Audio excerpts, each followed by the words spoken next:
What if I wanted to calculate the area under the curve that you see shaded in red here? There's an idea that we could approximate that area by filling that area with rectangles as best we could. We could calculate the area of those rectangles. It doesn't fill under the curve perfectly, but it would be a good approximation. And it would be an even better approximation if I used more rectangles to fill more of the area under the curve. And as I use more and more rectangles, the approximate area gets closer and closer and closer and closer to the true area that is under the curve. This idea, where we calculate the area of the rectangles, is called calculating a Riemann sum. And I'm going to show you how we can, by hand, calculate the limit of the Riemann sum as the number of rectangles underneath the curve approaches infinity. Let's use rectangles to find approximations of the area of the region lying between the graph of y equals negative x squared plus 5 and the x-axis between x values of 0 and 2. So basically, I want that red shaded region that you see there. We're going to do that in a few different ways. The first way is by using what it says in part 1, the left endpoints of 4 intervals. So I want to first figure out how can I divide this section that's from x equals 0 to x equals 2 into 4 equal intervals, and then put a rectangle within each interval. When I find the width of each interval, I'm going to call that delta x, and I can calculate it by doing the width of the original interval, which I would get by doing 2 minus 0, and dividing it by how many intervals do I want to divide this into. I want to divide it into 4 intervals. 2 divided by 4 is 0.5. So that tells me the width of each of the intervals that I make should be 0.5. So if I zoom in on the x-axis here, my first interval starts at 0, and it's going to have a width of 0.5, so that interval will finish at 0.5. So I'm going to draw my first rectangle within that interval. My second interval will be from 0.5 to 1, my third interval from 1 to 1.5, and my last interval from 1.5 to 2. Now I want to draw a rectangle within each of those intervals, but what should the height of each of the rectangles be in those sections? Well, it says we're going to use the left endpoints of each of those intervals to determine the height of the rectangle. So within the first interval, the left endpoint of the first interval is 0. So I'm going to find where is the function when x is 0. It's right here. And I'm going to draw a rectangle in the first interval that has that height. There's my first rectangle. My second rectangle, once again, I'll use the left side of the second interval, which is 0.5. I'll find where's the function when x is 0.5. It's right here. I'll use that as the height of my second rectangle. For my third interval, I'll use the x value of 1, find where the function is, and use that as the height of the third rectangle. When x is 1.5, the function's here. That will be the height of my fourth rectangle. Now my job is to find the sum of the areas of those rectangles I drew. So let me just shade in the area we're going to be finding.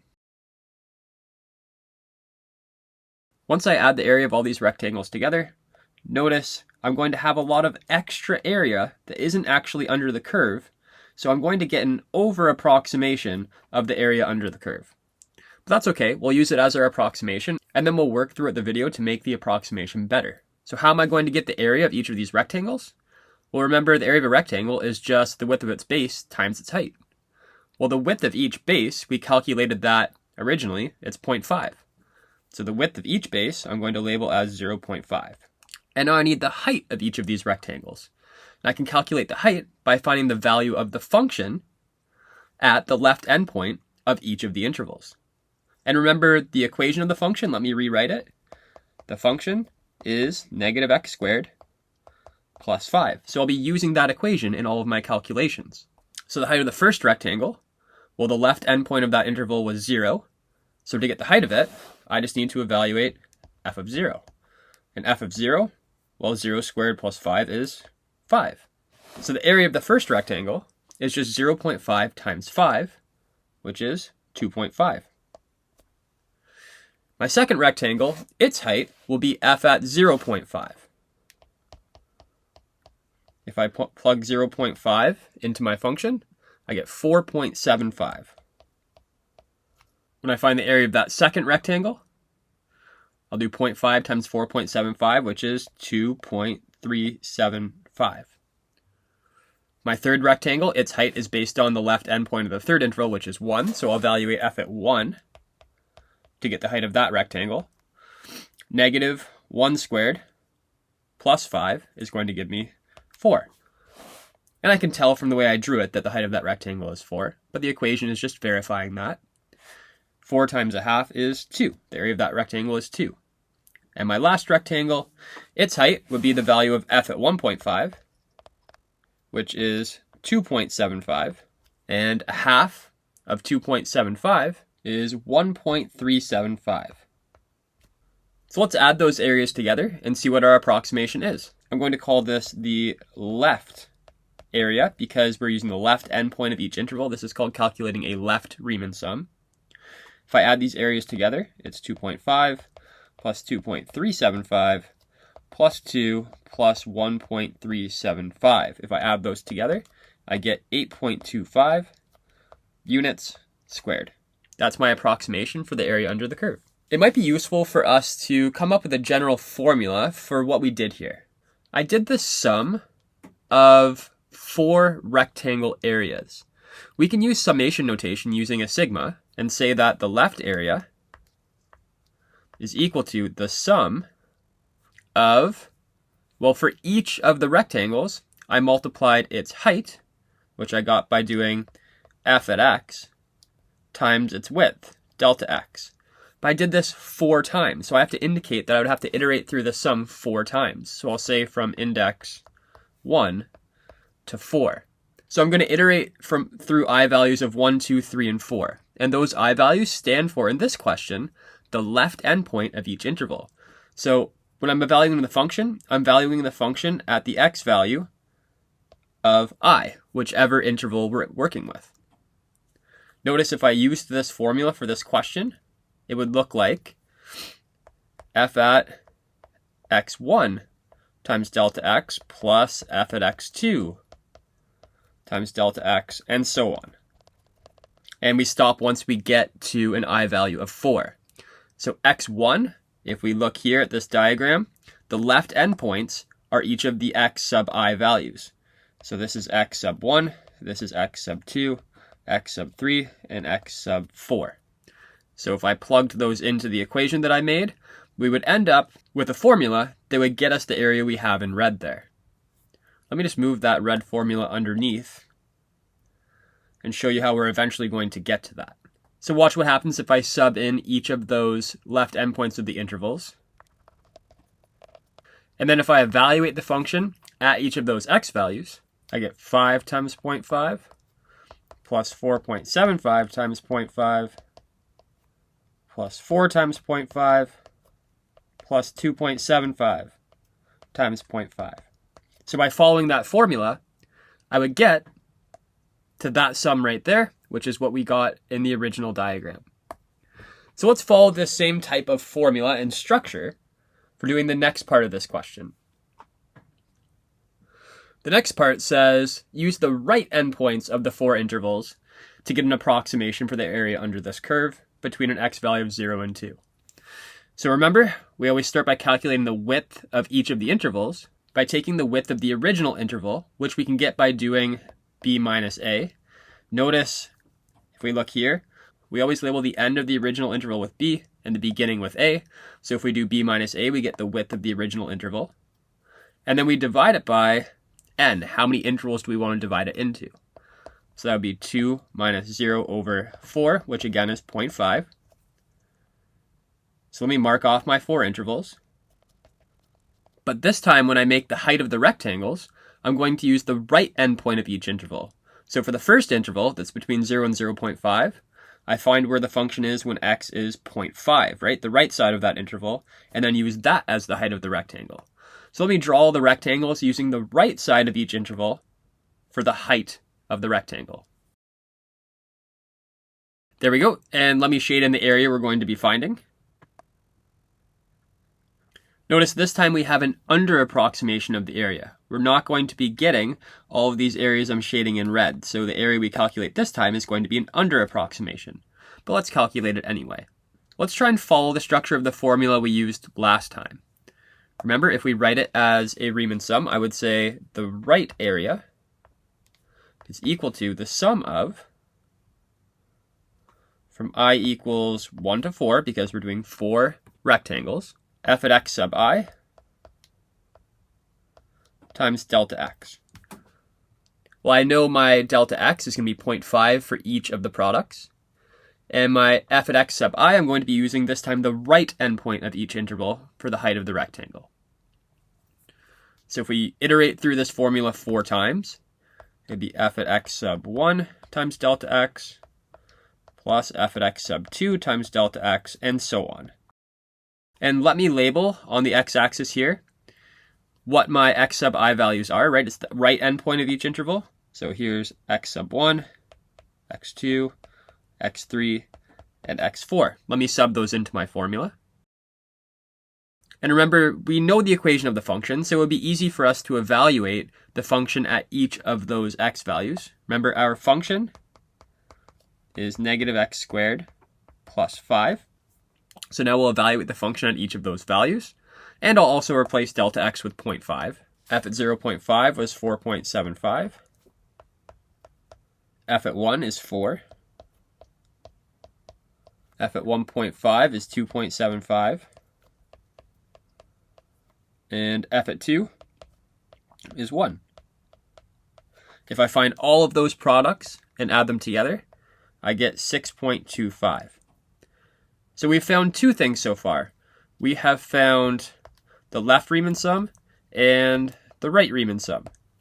The left Riemann sum was 8.25 units squared, and we said that was an over approximation. And the right Riemann sum was 6.25 units squared, and that's an under approximation. So the area under the curve of negative x squared plus 5 between 0 and 2, which I could actually write using a definite integral, is between 6.25 and 8.25. It's somewhere between there. If we want to get a better approximation, we can use more rectangles. So how about we do one more approximation to make it slightly better using 8 rectangles. So we'll start by, if we want to do the right endpoints of 8 intervals to make our rectangles, we'll start by figuring out what's going to be the width of each interval. So my delta x, my width of each interval, I do b minus a over n. So the original interval starts at 0 and finishes at 2, so I do 2 minus 0. And this time I want to divide it by 8. So I figure out this time the width of each interval is 0.25. So let me mark off those intervals on the x-axis. Okay, so I've got my 8 intervals. And the question says we want to be using the right endpoint of each interval to make the height of the rectangles. So for my first rectangle, the first interval is from 0 to 0.25, so I will find where is the function when x is 0.25, and I'll use that as the height of my first rectangle. The second interval, the right side of it is 0.5, so I'll use the height of the function when x is 0.5 as the height of my second rectangle, and I'll continue this pattern. Let me draw all of the rectangles for you. And now let me shade in the area that we're finding. And as you can see, this fills that area under the curve better than 4 intervals did, but this still does lead to an under approximation. There's still these little areas that are unaccounted for, so our approximation is going to be more accurate, but still not perfect. Now if we follow the formula for how we'll calculate the area of each of those intervals and add them together, I'll write this as a right Riemann sum. I'm going to need a bit more room, so I'll write it underneath here. The right area would equal the sum from I equals 1 to 8, because we have 8 intervals, of f at x sub I times delta x. And now if I expand this, if I iterate through the sum 8 times, I have f at x sub 1 times delta x, all the way to f at x sub 8 times delta x. So I'll just write a few of them. And once again, this is the same function, right? This function that we're working with is negative x squared plus 5. So I'd be using this equation to evaluate the function at the different x values. X sub 1 is the right endpoint of the first interval, which I notice is 0.25.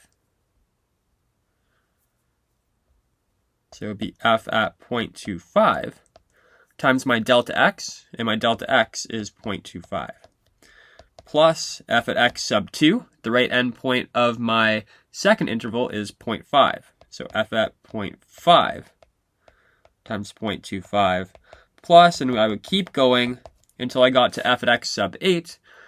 The right side of my 8th interval is 2. So it would be f at 2 times 0.25.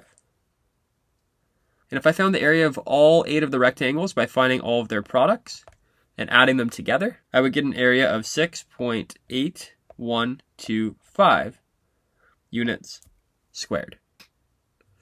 So that is my right area. If I was to redo this formula but use the left endpoint of each interval, I would get 7.8125 units squared. So the right endpoints, once again, are going to give me an under approximation, and the left endpoints would give me an over approximation. So I was able to narrow the interval for where the true area is within. It's between 6.8125 and 7.8125. And hopefully you can get the idea that if we keep making more rectangles, we keep narrowing down where the true area is going to be between. So it might be useful, instead of redoing this formula over and over again for different amounts of rectangles, if we make one general formula which can be used to find the area based on n, based on the number of intervals we want to divide it into. So that's what we're going to do for the next question. Part 4. We're going to find the area using the right endpoints of, notice I just said n intervals. We're going to make a general formula where we can then sub in for n any value we want. So if I'm dividing into n intervals, remember the width, our delta x, of each interval is b minus a. Well, our b minus a is still 2 minus 0. But we have to divide that by n, which we're not subbing in for yet, so we'll leave it as just 2 over n. The next thing we're going to have to do, remember in our formula, let me rewrite the formula here for you. The sum from I equals 1 to n of f at x sub I times delta x. Well, we have an expression for delta x now, it's 2 over n. But let's get an expression for f at x sub I in terms of n. Let me just make some more room here. And let's figure out what is x sub I written in terms of n. Let's look back to when we divided it into 4 intervals and used the right endpoints. Right here. Notice, if I wanted x sub 1, what did I do? Well, let me do this in purple here.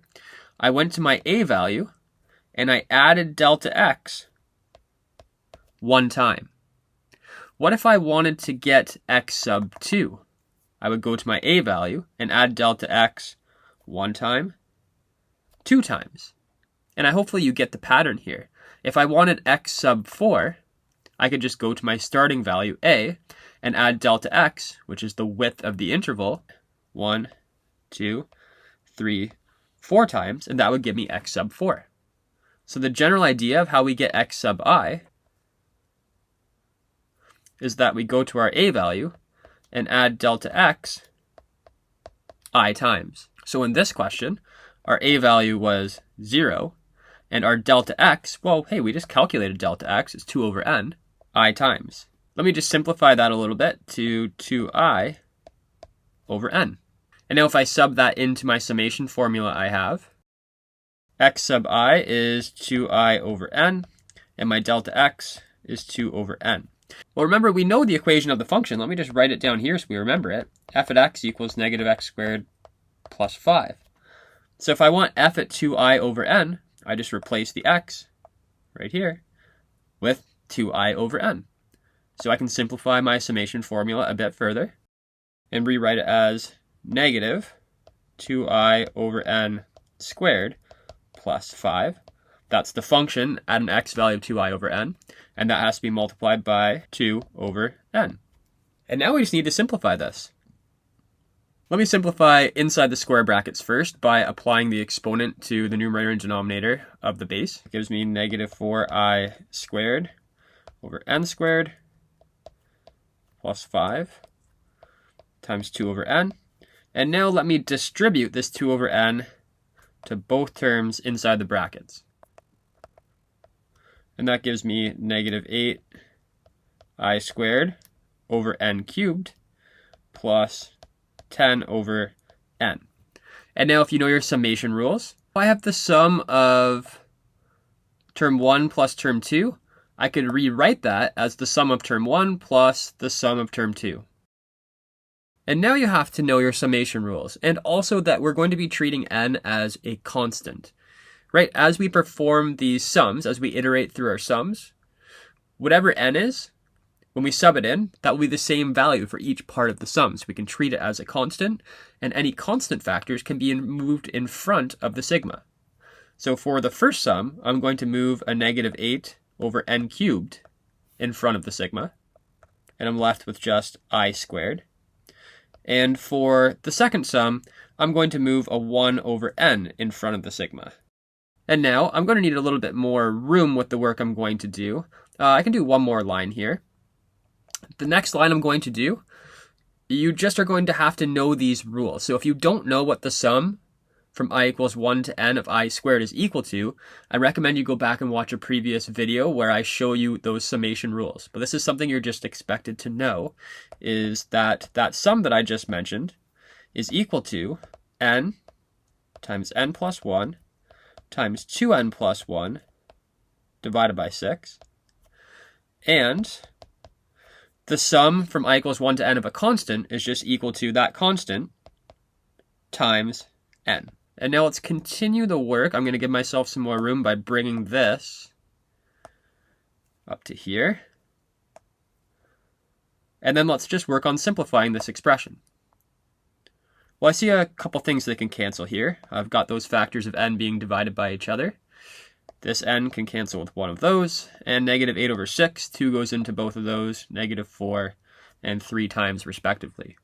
And now if I do my product that I have here, I've got negative 4, and if I multiply those binomials together, that gives me 2n squared plus 3n plus 1, and this is all over 3n squared. Plus 10. And if I wanted to, I could combine this into a single fraction. This 10 over 1, I could multiply it top and bottom by 3n squared, so that I could write this as a single fraction. And if I expanded and collected my like terms, I would get 22n squared minus 12n minus 4 all over 3n squared. So this gives me the right area for n intervals. I can pick my value of n and do a quick calculation, and that would give me the right Riemann sum. Let me jot down in this table the areas we've already calculated, and then let's use this formula to get some more areas. So we already calculated the right and left area for 4 and 8 intervals. The right area for 4 intervals was 6.25. For 8 intervals was 6.8125. If I use this new formula I made, I could calculate the right area for 20 and 100 intervals. If I sub 20 into this formula I just made, I would get 7.13. And if I subbed 100 in, I would get 7.2932. So these approximations are all under approximations, but they're getting closer and closer and closer to the true area that's under the curve. So if I could let n be infinity, that would tell me the true area. Or what we do in math is we let n approach infinity. So I'll show you what that's going to look like. But first, let me jot down what the left Riemann sums were. Of 4 intervals, it was 8.25. Of 8 intervals, it was 7.8125. And then if I made a formula similar to how I did for the right area, if I did that for the left area, I could use that to find that the area of 20 intervals using the left side of the intervals would be 7.53. And then using 100 intervals, it would be 7.3732. So notice once again, these areas, even though they are over approximations, they seem to be approaching some value, just like the right intervals were approaching some value.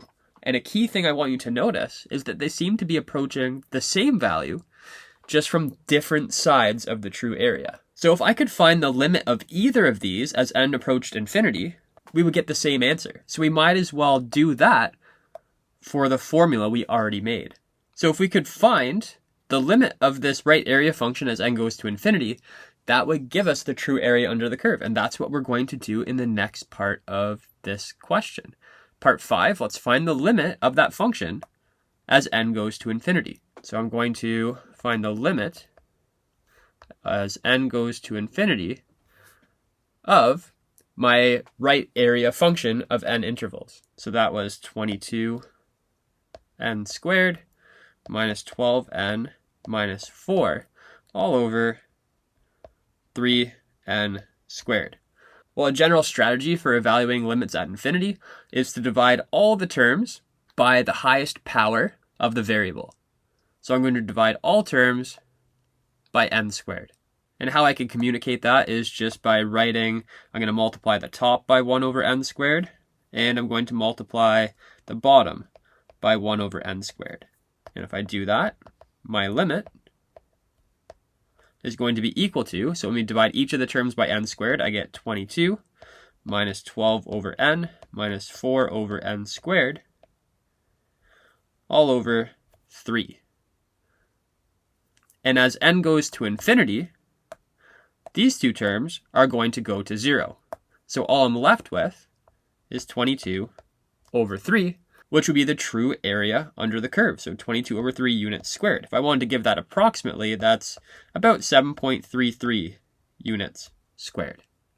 So notice if we look at these tables from before, both of the tables show that these area approximations are approaching 7.33. The right area was approaching 7.33 from below, and the left area was approaching 7.33 from above. So that's it. Stay tuned for the next video, where we'll use that exact idea of finding the limit of the Riemann sum to calculate the area underneath this curve.